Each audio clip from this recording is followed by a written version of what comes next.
Good morning, welcome back to my channel. আশা করি তোমরা সকলে ভালো আছো, আমিও খুব ভালো আছি।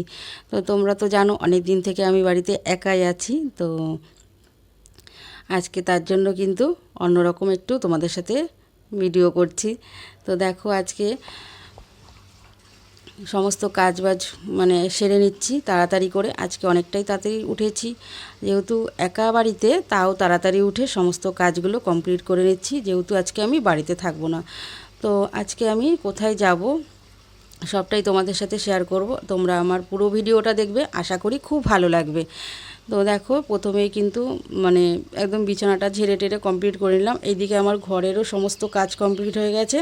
আর কালকে যে রাত্রে সব ব্যাগপত্রগুলো গুছিয়ে ওই মানে ফ্রিজের পাশে রেখে দিয়েছে, সেগুলোকে সব নিয়ে আসছি। তো আগের দিন রাত্রে সব ব্যাগটা গুছিয়ে রেখেছি কেন, যে সকালবেলাটা সময় পাবো না, এদিকের সংসারের যাই হোক কাজগুলো তো করতে হবে আমার, রান্না খাওয়া করে তারপর তো বেরোবো। তো আগের দিন ওই জন্য সব কিছু গুছিয়ে রেখেছি। আর দেখবে সব মানে কোথাও যাওয়ার আগে না খুব কিন্তু আনন্দ হয়, বিশেষ করে কিন্তু বাপের বাড়ি। তো আমি কোথায় যাচ্ছি? বাপের বাড়ি যাচ্ছি। তো বাপের বাড়িতে যাওয়ার আগে কিন্তু মেয়েদের একটা অন্যরকম অনুভূতি, একটা আনন্দই চলে আসে মনের ভেতরে। তখন কিন্তু কিছুই আর ভালো লাগে না, কতক্ষণে পৌঁছাবো এরকম। তো আমি স্নান টান করে একদম রান্নাঘরে এসেছি, ভাবছি যে তো অনেকটাই তো সকাল সকাল উঠে গেছি, তো কাজকর্ম করেছি, তার জন্য একটু ম্যাগি সেদ্ধ করে নিলাম, যে কি খাবো। যাই হোক একটা ম্যাগি আছে, ম্যাগিটাই সেদ্ধ করে একটু খেয়ে নিই, তারপর রান্না বসাবো। তো যেহেতু দিদি আসবে আমাকে মানে নিতে আসবে আমাকে, তো তার জন্য ভাবলাম যে দিদি আসবে, তো একসাথে খাওয়া দাওয়া করে তারপর বেরাবো। তার জন্য দেখো একদম ম্যাগিটা মানে সিদ্ধ করে একটু খেয়ে তারপর চলে আসলাম রান্নাঘরে দেখো চালটা ভিজিয়ে রেখেছি, আর এদিকে মাছ ধুয়ে একদম লবণ হলুদ সব মেখে রেডি করে রেখেছি। একদিকে মাছ ভাজা বসিয়ে দিয়েছি, একদিকে ভাত বসিয়ে দিয়েছি। আর মাছটা আমি একটু ঢেকেই ভাজি, কেন এই মাছটা না খুব তেলে দিলেই খুব ছেটে তেল, তো ওই জন্য। আর এদিকে মাছের জন্য আলু দিয়ে রেখেছি, আলু কেটে ধুয়ে রেখেছি। আর এদিকে টমেটো, পেঁয়াজ আর রসুন, এটা হচ্ছে মাছের মশলা। আর এখানে জিরে আর কাঁচা লঙ্কা এটা বেটে নিয়েছি মাছের মশলাটা। আর এখানে দেখো এই যে মানকচুটাকে একটু ঘষে রেখেছি। তো ভাবলাম যে যখন আছেই যখন কচুটা, তো রান্না করি। তো বাড়িতে যখন আমি থাকবো না প্রায় 10 দিন মতন, তো এগুলো তো নষ্ট হয়ে যাবে। তো কী করব, রান্নাটা করেই নিই।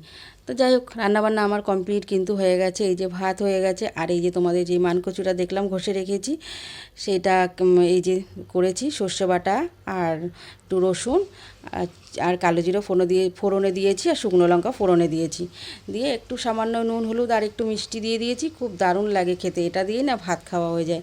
আর এই যে মাছটাও রান্না হয়ে গেছে। তো কেমন লাগছে মাছের রেসিপিটা আমার। তো মাছটা রান্না করে একটু আলাদা আলাদা করেই রেখেছি আমি বাটিতে। তো সব সময় না আমার এটা একটা অভ্যাস, মানে একটার মধ্যে কিছু আমি রাখি না। তো তার জন্য আলাদা আলাদা করে রেখেছি। আর এই যে রান্না কমপ্লিট করে এবার অপেক্ষা করছি কখন দিদি আসবে। সেই দেখো দিদি চলে এসছে আমাকে নিতে। তো দিদিরও কিন্তু খুব খুব মনে আনন্দ। তো বলছে খুব তাড়াতাড়ি কর। তো আমরা কিন্তু তাড়াতাড়ি করে খাওয়া দাওয়া করে একদম বেরিয়ে পড়েছি। তো বেরিয়ে দেখো বাসে উঠে বসে পড়েছি, দেখো বাসে যাচ্ছি। তো বাসটা না আর একটু যেহেতু অন্ধকার অন্ধকার, বাসের ভেতর প্রচুর দেখো ভিড়ও আছে, তার জন্য একটুখানি আর অন্ধকারও লাগছে। তারপর দেখো বাস থেকে নেমে কিন্তু সোজা উঠে পড়লাম ট্রেনে। তো ট্রেনে বসে পড়েছি। আর কিন্তু খুব ভালো লাগছে, বাস থেকে নেমে যখন ট্রেনে উঠেছি এত মজা হচ্ছে যে বাপের বাড়ি যাচ্ছি।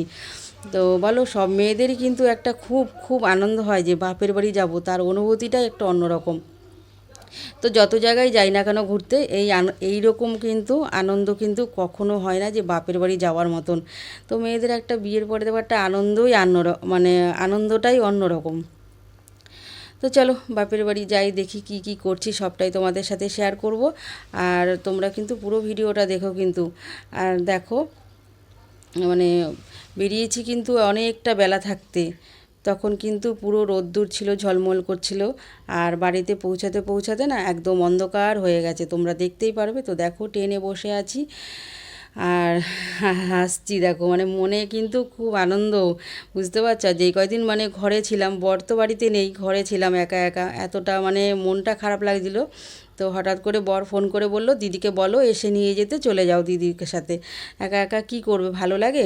তো যাই হোক যাচ্ছি, তাও কী করবো। এই দেখো টোটোতে বসে পড়েছি, আর দেখো প্রায় অন্ধকার, একদম ঘুরঘুটে অন্ধকার হয়ে গেছে, দেখতেই পাচ্ছ চারিদিকে সব অন্ধকার।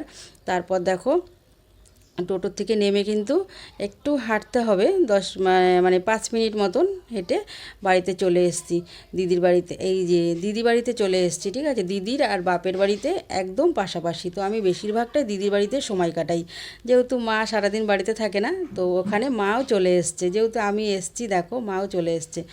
মা কিন্তু খুব খুশি হয়েছে, খুব। এই দেখো, তো আজকের মতো ভিডিওটা এখানেই শেষ করছি। আরও কিছু তোমরা দেখবে, সেটা হচ্ছে পরের ভিডিওতে। তোমরা কিন্তু অবশ্যই আমার পরের ভিডিওগুলো দেখো, সমস্ত কিছু দেখতে পারবে। Tata, by.